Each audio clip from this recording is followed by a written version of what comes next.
Sea monsters, the stuff of nightmares. But for cameraman Bob Cranston, they're almost an obsession. He dives into the depths of the open ocean to encounter a creature called the Humboldt squid. His fascination with these beasts will send him into distant waters, into the lives of a strange and alien clan.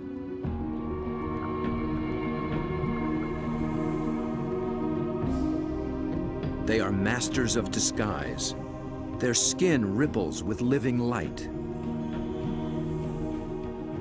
Bob will seek out experts familiar with their ways.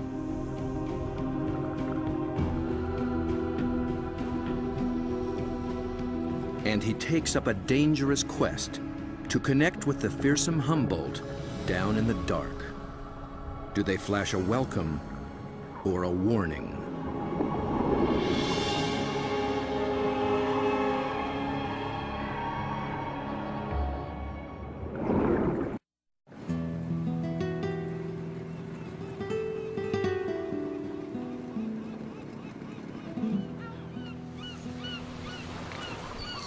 Deep in the waters of the Sea of Cortez, far below the sunlit surface, lurks a creature the locals call the Red Devil.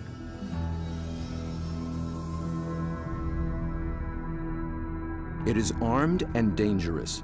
Its writhing limbs come equipped with 1,000 suckers, each full of flesh-tearing teeth.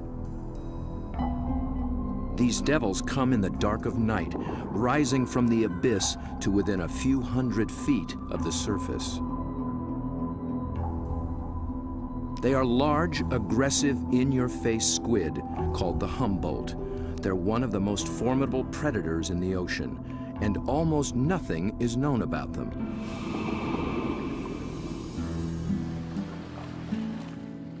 To cameraman Bob Cranston, the Humboldt have become an irresistible challenge. He's one of the few who've descended into their midst, at depths where others fear to follow. But his last encounter was a close call. It was 3 years ago in these very waters. Bob's goal was to film these beasts up close in the open ocean. The usual white filming lights create a circle of light that acts like a wall, keeping the squid at bay. So Bob descended with red lights that diffuse almost immediately.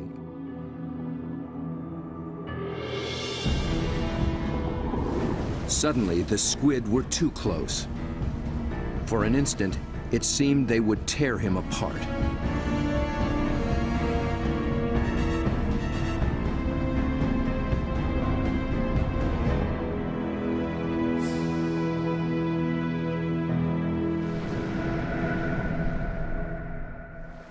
It was an intense encounter that only fueled his fascination for the Humboldt. They came right for me with no fear. That got my adrenaline going. Suddenly, I was really interested in everything about these guys. I wanted to meet more of their kind. Squid and their relatives live in every ocean. Getting to know the family will take Bob on quite a journey. And if diving with red devils is anything to go by, he'll need the help of some top-notch guides.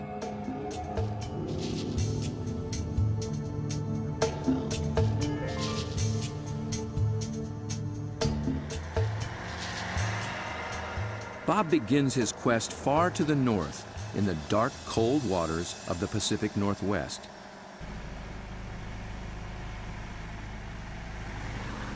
In the maze of bays and inlets along the coast of British Columbia, there dwells the giant of its kind, but it's secretive and very hard to find. Bob's asked Dr. Peter Ward for help. Peter is a paleontologist and an expert on the origins of this creature. He has decades of experience in these waters, and there's no substitute for local knowledge. So Bob, I got some maps of the underwater area we're going to go see tomorrow. Cool. And the nice thing about this, these are really high-quality side-scan sonars, and they give images in great detail.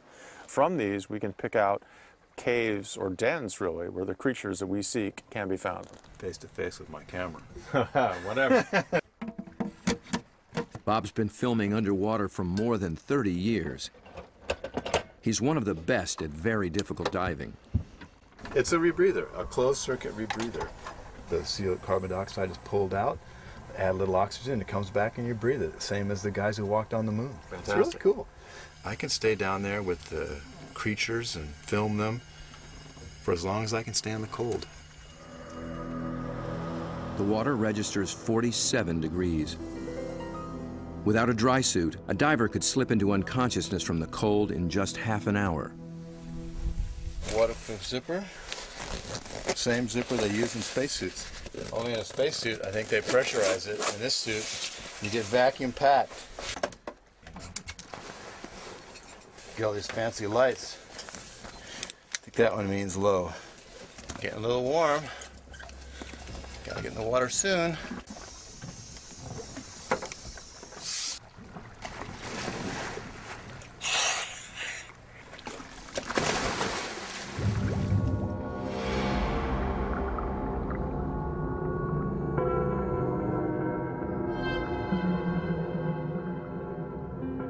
These gloomy green depths are called the Emerald Sea, and although cold, they are rich in oxygen and nutrients. The combination allows creatures to reach enormous size.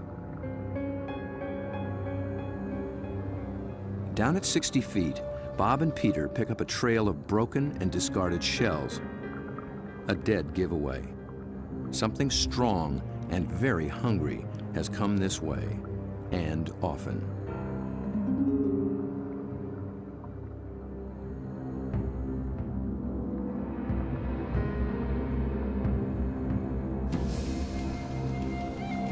Crab should show more caution.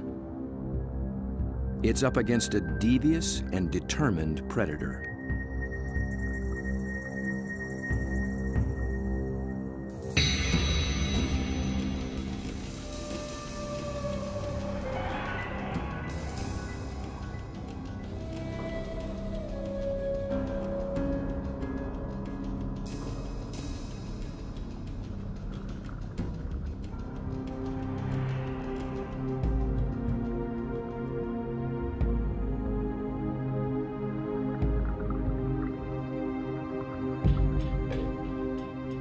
As Bob approaches, his quarry appears to have found him.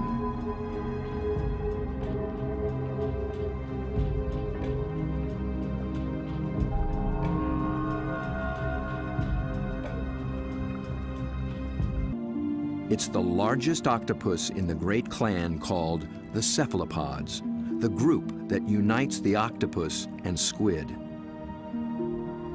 It's an ancient tribe, the first large predators in the sea. To this curious female, we're a brand new species.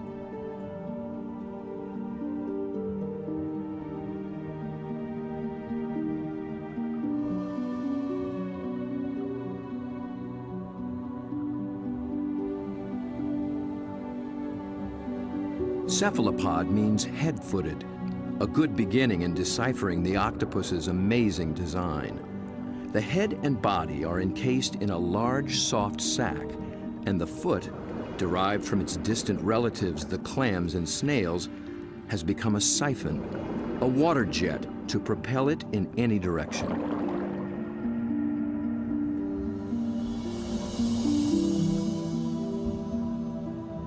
A long time ago, its ancestors were a shell, but the octopus has given that up.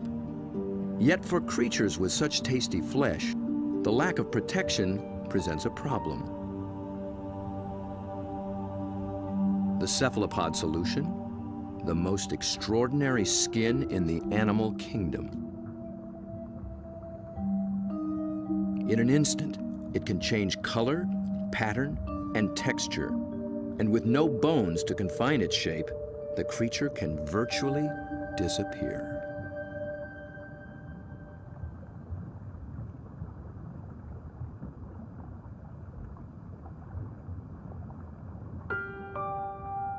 Another female lies sequestered in her den, tending to her brood of eggs.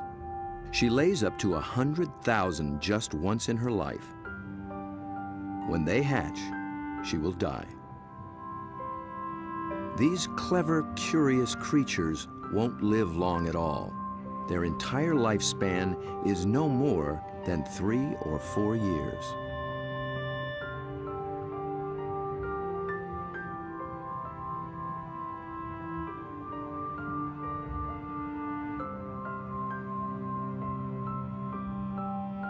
The transparent babies are no bigger than a grain of rice, but within a year, they'll be giants.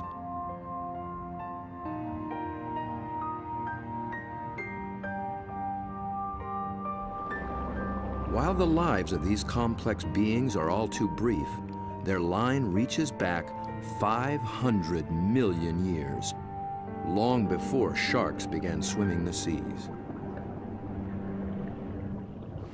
This would be a great spot right in here.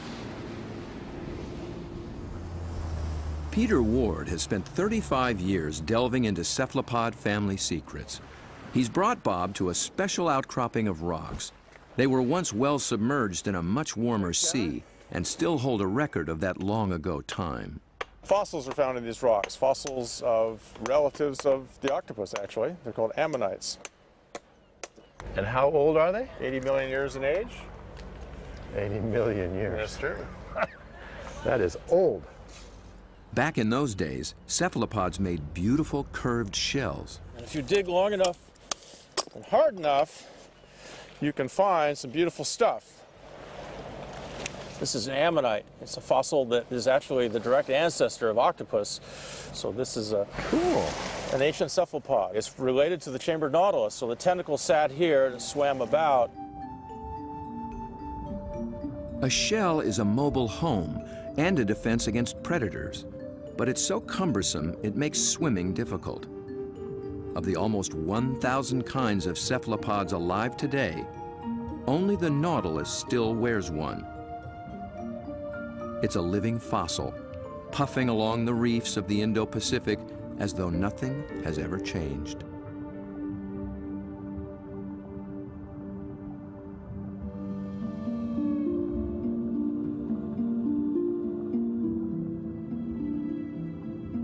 Bob returns for one last dive with the octopus.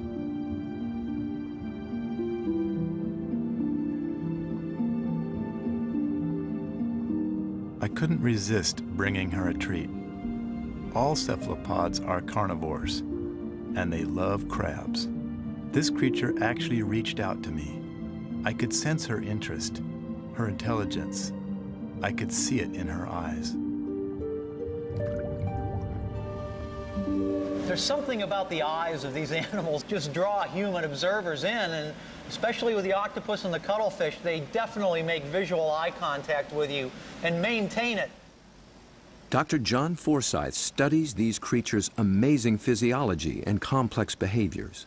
And I've come in and played games with octopus where I'll duck down and they'll raise up and look at me, and then I'll raise up and they'll duck down, and this will just go on for 15 or 20 minutes. Like this guy, I can barely see him over there, but when I look up, oh, yeah, see, he's coming up. Because I think they look for our eyes. I think they try to make contact with our eyes as well.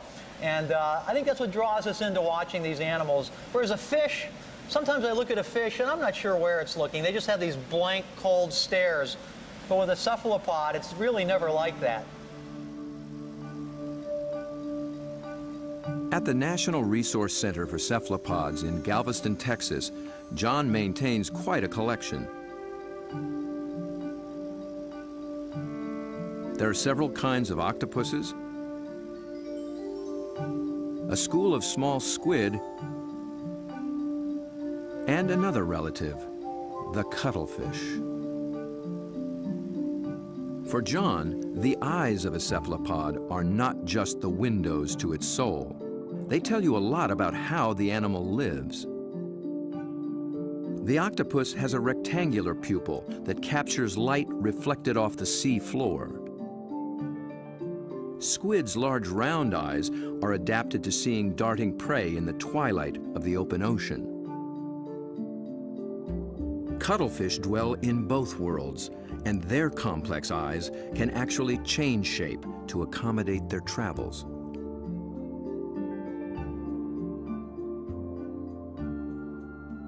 But it's not in their eerie eyes that cephalopods reveal their inner feelings. It's in their remarkable skin. Millions of tiny sacs of pigment, called chromatophores, dot their skin, each controlled by minute muscles. With a little flexing, a cephalopod can flash with rippling bands of color.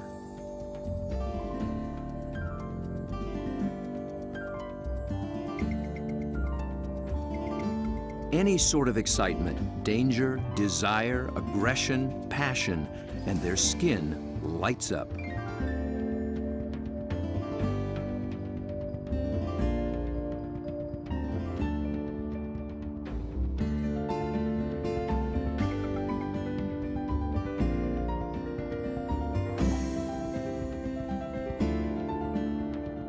For creatures with no vocal abilities at all, this is the way they communicate, in a language of light and color.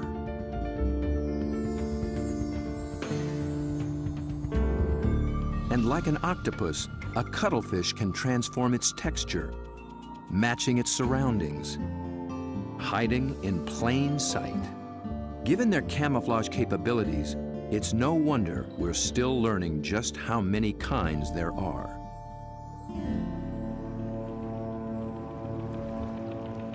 One of the hotspots for new discoveries is the narrow Lembah Strait off North Sulawesi in the island chain of Indonesia.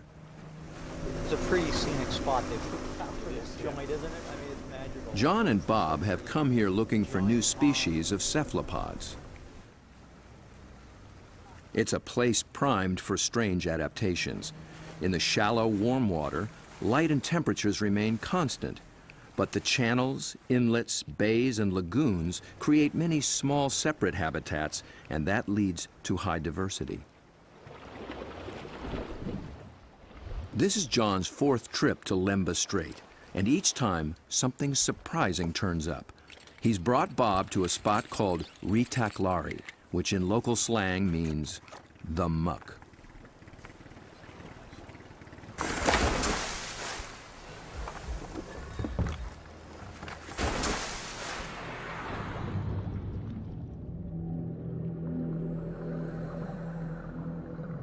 At first glance, it's a vast, flat disappointment.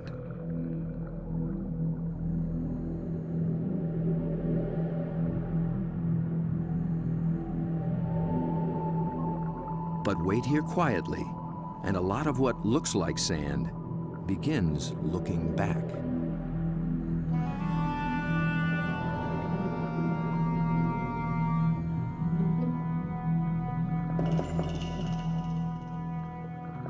From the still of the muck to the roaring straits, a lot of effort goes into not standing out. Drifting reeds are actually floating razorfish. And the end of a few branches turn into ornate ghost pipefish.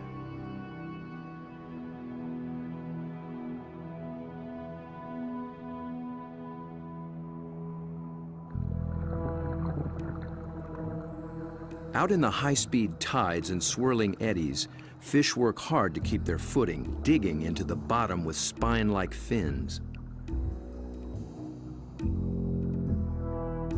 But even creeping along on the seafloor, you still have to make a living.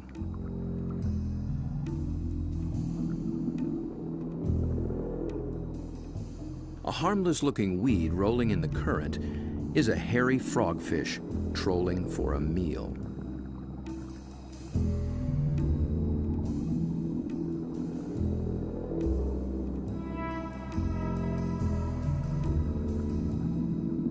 It comes equipped with its own strange lure.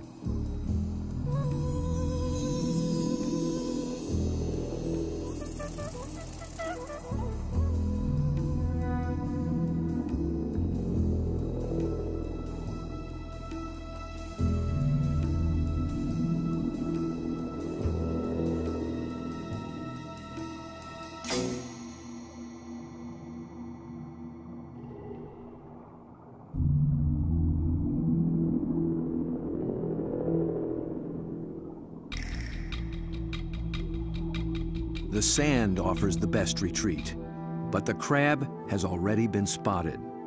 A marginated octopus is the perfect little predator here. Good camouflage,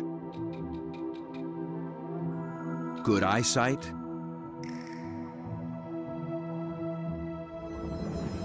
good grip.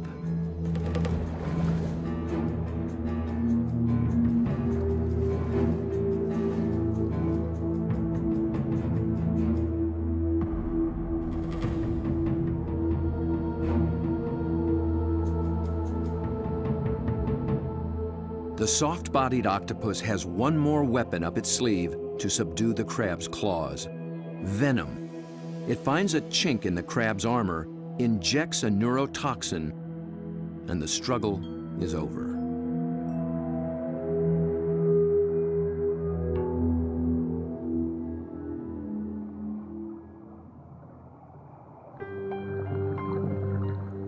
In such an open setting, the trick for every creature is to find some place to hide.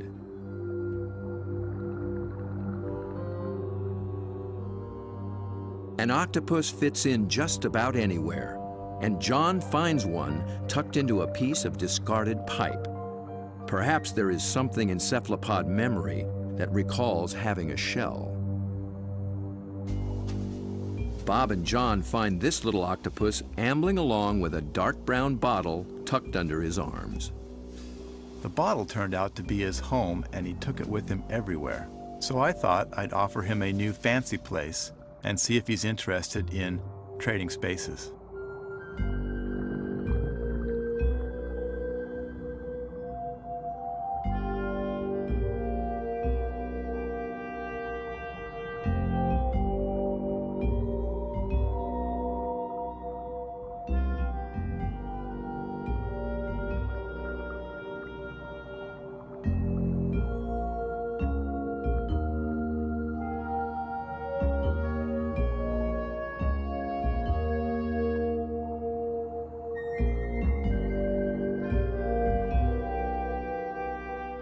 I began to worry he might get confused by this clear glass and wouldn't remember how to get back out. But after a few minutes, he slipped through the opening and went straight back to his old brown bottle. He'd made his choice. I think the clear glass was a little too bright, and besides, there's no place like home, especially when you can take it with you.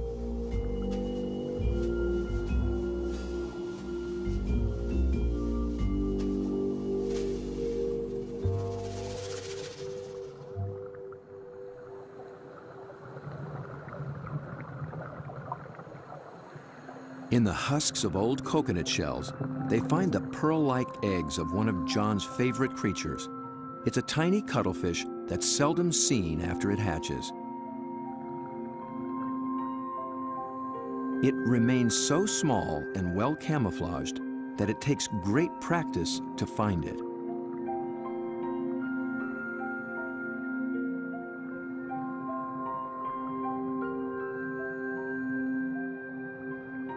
Down on the sea floor, it appears to walk across the bright stones, its rippling colors blending in and standing out.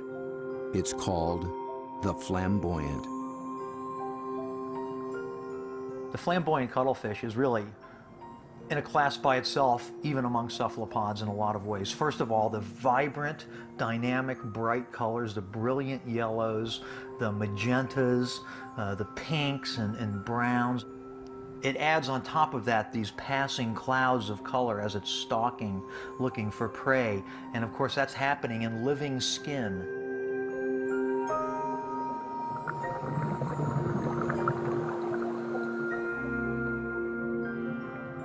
A lot of these animals are surprisingly bold.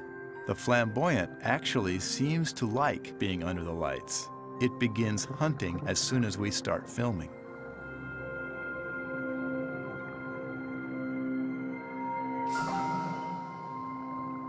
My video lights attract little shrimp and crustaceans.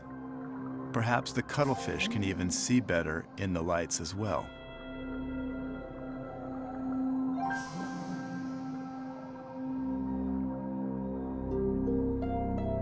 It's only when John sticks out an enormous hand that we see the scale of this little hunter. Next to a 6-foot Humboldt and a giant octopus, it's hard to believe it's one of the family. Not far away, a small octopus has been eyeing the scene. John reaches out for a better look. Every time I touch one of these animals, I'm not gripping it or holding it. My intention is never to frighten the animal in any way. However, I am trying to keep it close to where I can get a good look, but at the same time, the animal knows at any moment it can get away if it wants to.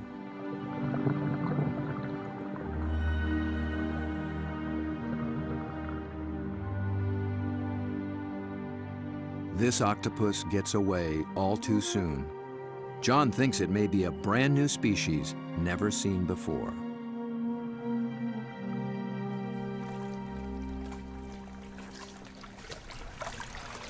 I don't know, Bob. I'm not sure what that is, but it could be a new one. I think it could be a new species. I wasn't expecting to see that. It's not something you've seen before, huh? No, I'm not sure what that would be. It's a cool little critter. Oh, wild.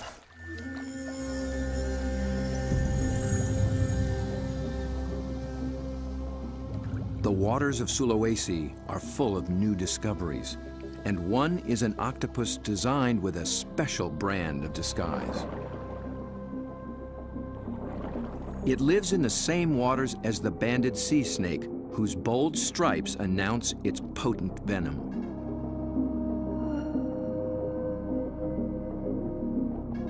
These are banded arms that can make the same impression.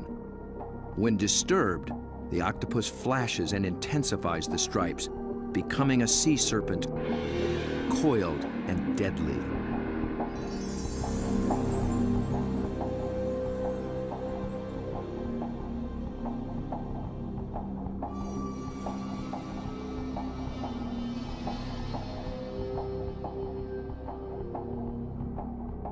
The creature has not yet been named by science, but it is known to be a fraud.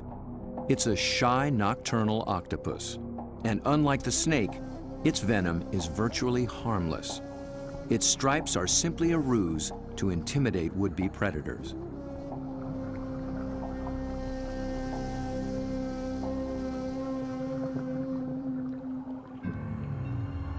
The real killer is a delicate, jewel-toned creature, the blue-ringed octopus. The flashing blue neon is no false alarm. Its poison can immobilize every muscle in the human body. There is no antidote. The blue-ringed is notorious along the coast of Australia, but it's one of Dr. Mark Norman's favorites. As curator of marine invertebrates at Museum Victoria, his fieldwork in all 7 seas has revolutionized what we know about cephalopods. It's really hard to estimate how many species of cephalopods, or in particular octopuses, we have worldwide, because we're still in the period of discovery. They thought there was about 100 species of octopus in the world, and we've found 150 new species in the last 10 years through the Indian and Pacific Oceans and Australia and up through Asia. And these groups of animals, it's not hard to find new species. Almost everything we touch is new.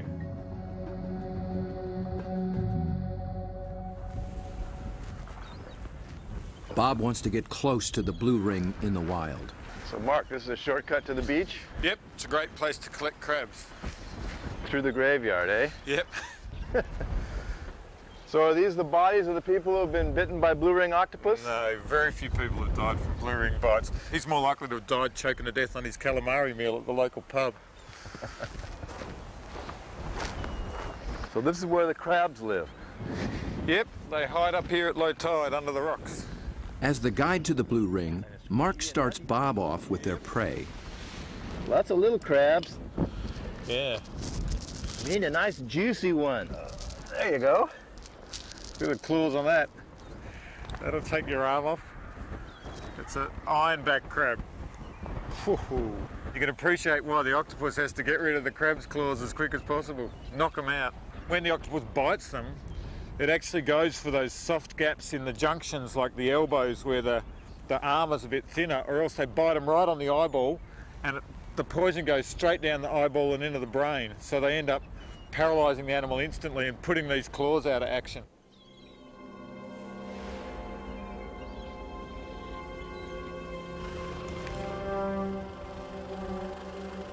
The dive begins after dark, when blue rings are most active.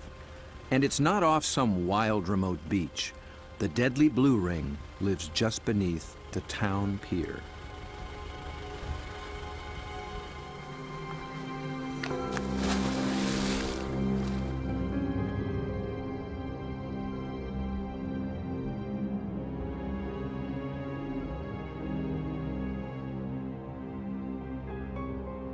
Blue ring octopus are an extremely venomous animal, and if I was to be bitten, I would probably be dead within 3 minutes.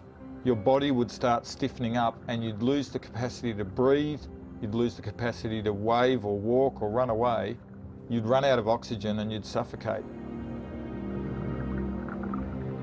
But these little animals are really shy, really secretive, and the last thing they want to do is attack humans. They don't eat humans, they don't drag people out of their cars and drag them down the beach. They just feed on crabs. But tonight, not even a crab could catch its attention. This is a male, and he's just found a female. 2 wild blue rings are preparing to mate.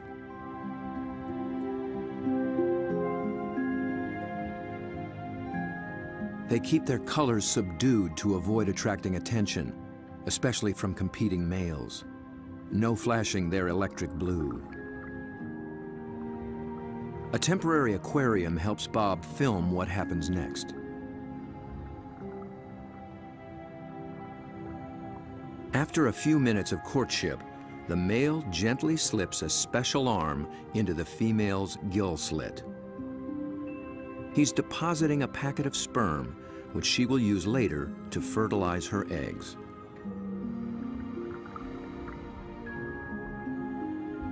It's the end of their relationship, and most likely the end of his brief life. That was all he needed to accomplish. Just beneath the very same pier is another cephalopod almost never seen in shallow water. New research finds that they too pack a poisonous punch. But their bright little stripes have earned them a harmless nickname, the pajama squid. I think these cephalopods are the closest to the cartoon characters. Their little black and white suits and their little frilly lashes behind their eyes and the yellow on the top of the eyes. They're just straight out of a comic book.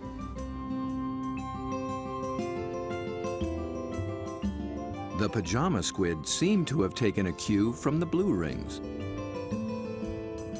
Males grab any passing female and then they try as hard as they can to reposition them so that they're face on, ready to mate, sort of suckers to suckers.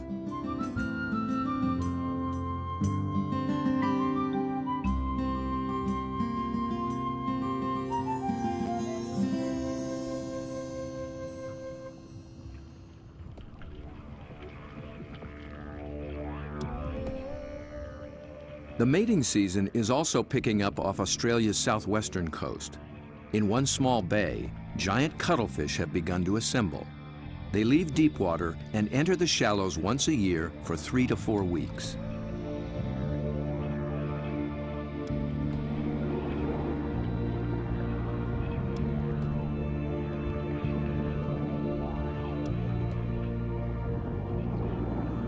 The males are 3 feet and massive, with 8 flowing arms and 1 all-consuming purpose. A much smaller female takes refuge in the rocks.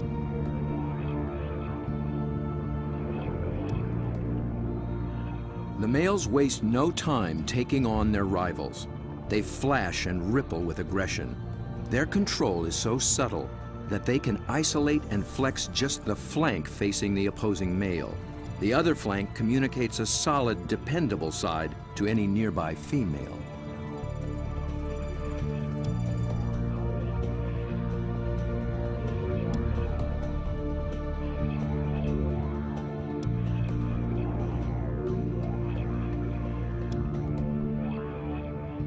One male has claimed her and takes possession. He'll guard her now, keeping her beneath him until she is ready to lay her eggs. Jules, you around here somewhere? Bob is heading for this far-flung coast, but before diving with these giants, he needs to brush up on the subtleties of cuttlefish communication. This is a crazy place to meet a scientist. Julian Finn is a leading expert on the intense social dynamics of the cuttlefish. He comes to this junkyard to scrounge up special equipment for an interesting experiment. Hey, Jules. Over here, Bob. Oh, okay. Oh, there you go. Yeah, it's You into old cars? Oh yeah, I love them. I got a number of old cars and plenty of treasures in this place. Cuttlefish speak a visual language, Yeah, for and sure. Julian Where do you go? wants in on the conversation. Old cars, but also got a few ideas about making something to use on these cuttlefish in Whyalla, trying to get a bit of a different shot. So Looks like junk to me. Meanwhile, the cuttlefish continue to gather.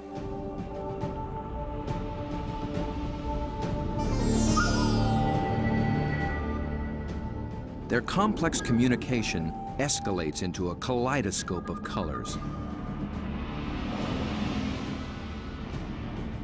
Opponents toss each other in the rolling tide, and things start getting rough.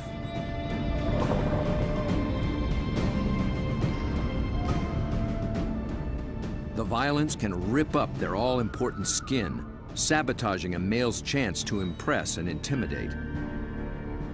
And someone's nursing a torn-off tentacle.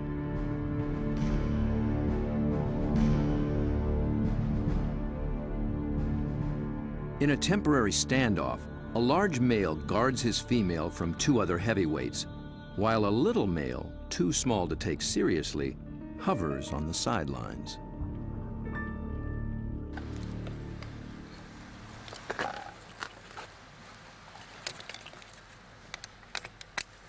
The two males on shore get set to join the fray. well, here you go, Jules. I just wanted you to know that my camera's bigger than yours. Mine's a bit different than yours too. Well, yours has a hubcap on the front of it. What I'm hoping to do is film the male's reaction to another male. But instead of having another male there, I'm going to have its reflection. It's when males are the same size that trouble starts, and Julian will present one with its very own reflection. He's studying the displays and the intense competition. He intends to provoke a fight. He approaches a large male who immediately responds.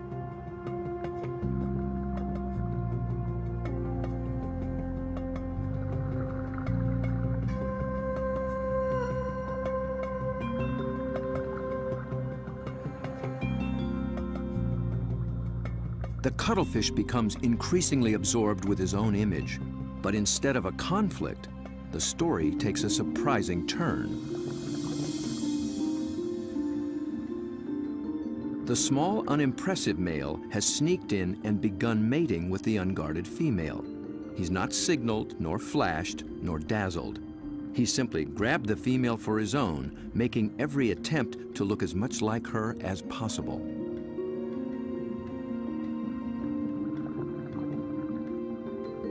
The aggressive male makes no headway with the mirror and finally moves off to resume his duties.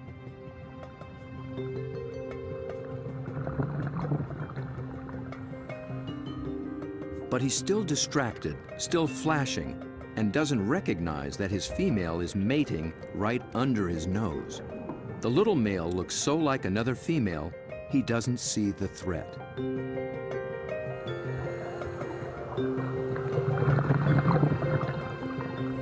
At last, he senses something's wrong and moves in to reclaim his female.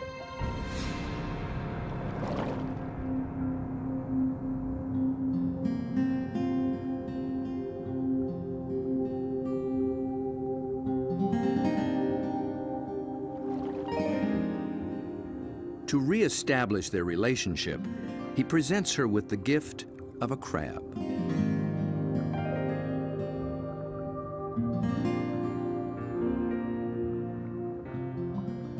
With so much going on in cuttlefish society, Julian will be experimenting for a long time to come.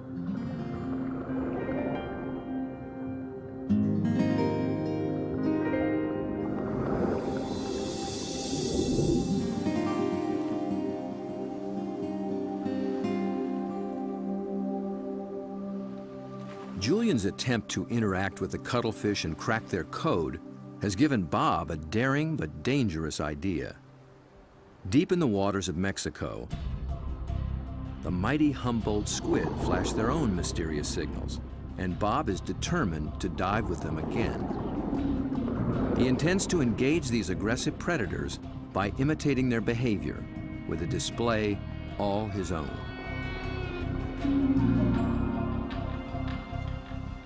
Mark Norman and Julian Finn think he's close to crazy.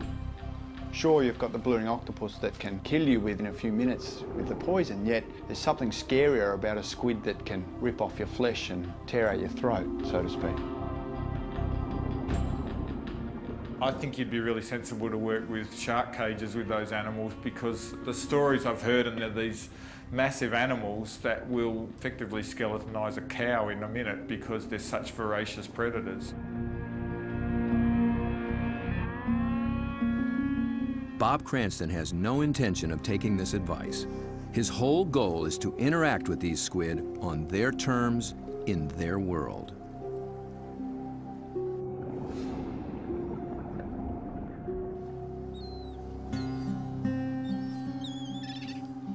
In the small town of Santa Rosalia, on the edge of the Sea of Cortez, being a fisherman takes a certain courage. Lose people, you know, every other year somebody dies. I had a friend that they found floating in the ocean last year. It's lucky they found him because, you know, they're carnivorous. They'll eat you. I mean, they will eat you. The squid will eat you. The squid will eat you. If you fall into the ocean, they'll get you with their tentacles, you'll drown, and then they'll, you know, all the rest of them will just eat you.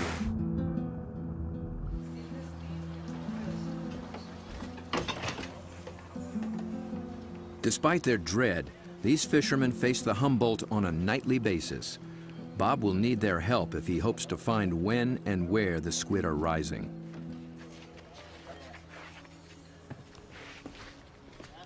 Alberto.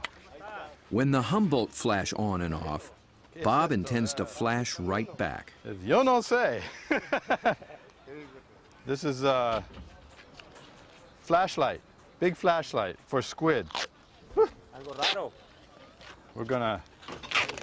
Estás loco. Estos loco, see?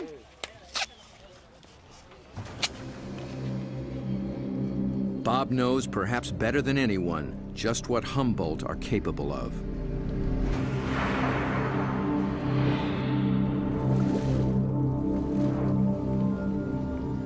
But it's not fear that he feels.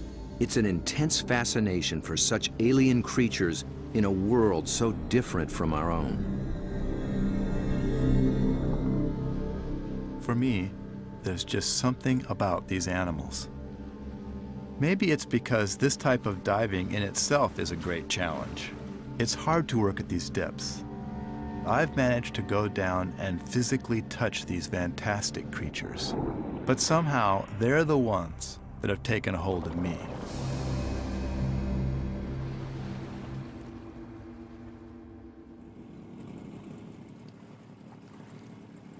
He's 12 miles from shore.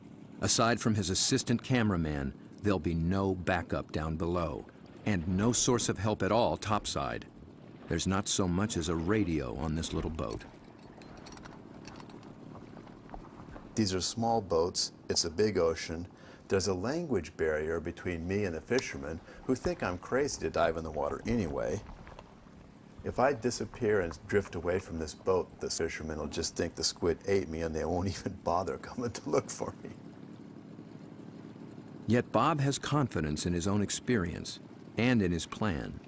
I've made up this light tube and filled it with strobe lights. The idea is that the Humboldt squid flash for communications. They flash at each other, they flash at the divers, and so I hope to elicit some kind of a reaction from these animals with this light tube.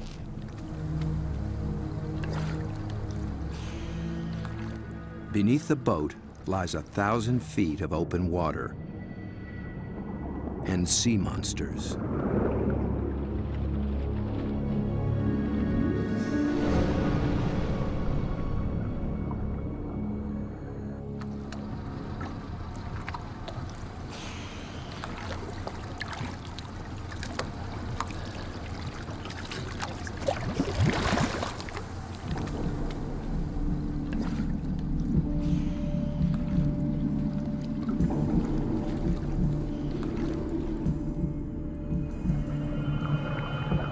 Bob descends, his homemade lightsaber a beacon in the utter darkness.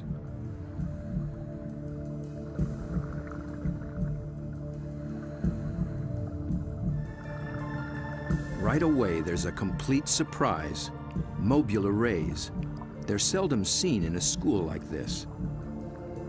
Already the night has taken on unexpected possibilities.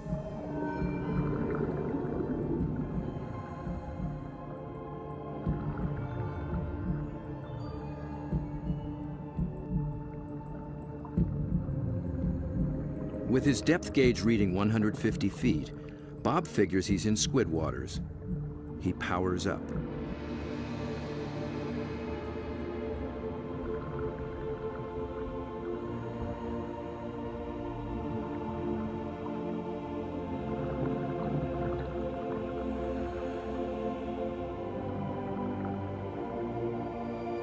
A giant swarm of pink krill mobs the lights.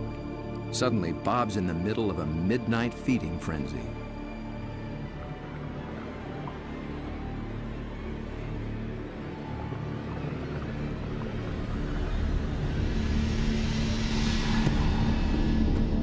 Then, rocketing up from below, Humboldt squid.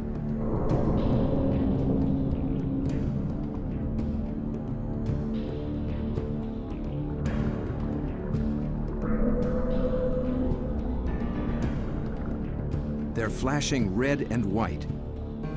Bob tries to get clear of the krill into better visibility. And he's caught the squid's attention.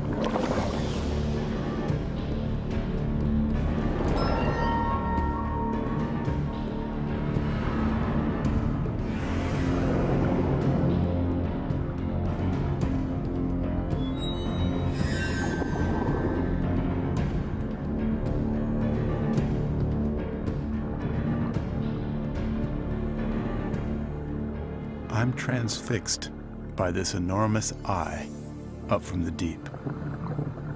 I can sense this creature thinking, but I can't imagine what.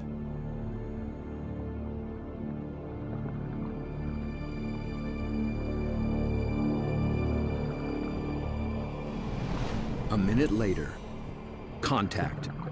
The squid grabs hold, testing the light the only way it can.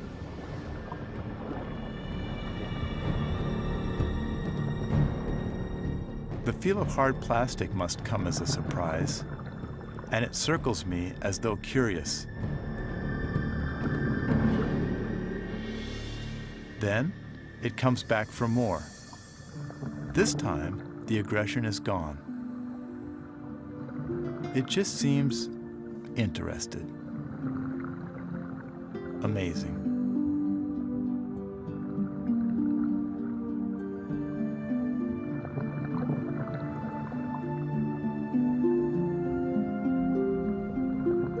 We play for a moment.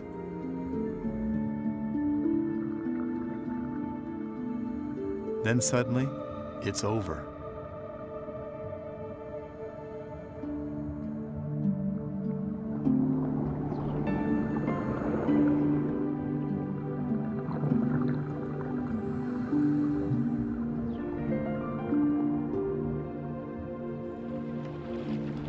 The fishermen are relieved just to see me alive. But I climb back in the boat, knowing something remarkable has just happened. I danced with the devil down in the deep, and I'm already thinking about the next dive.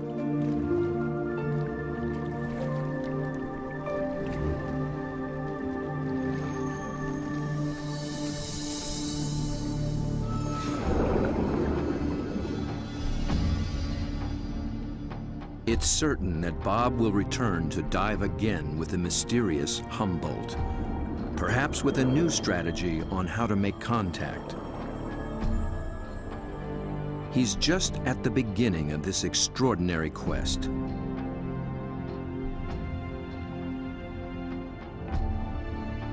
But who will he meet next time in the waters below? Friend or foe?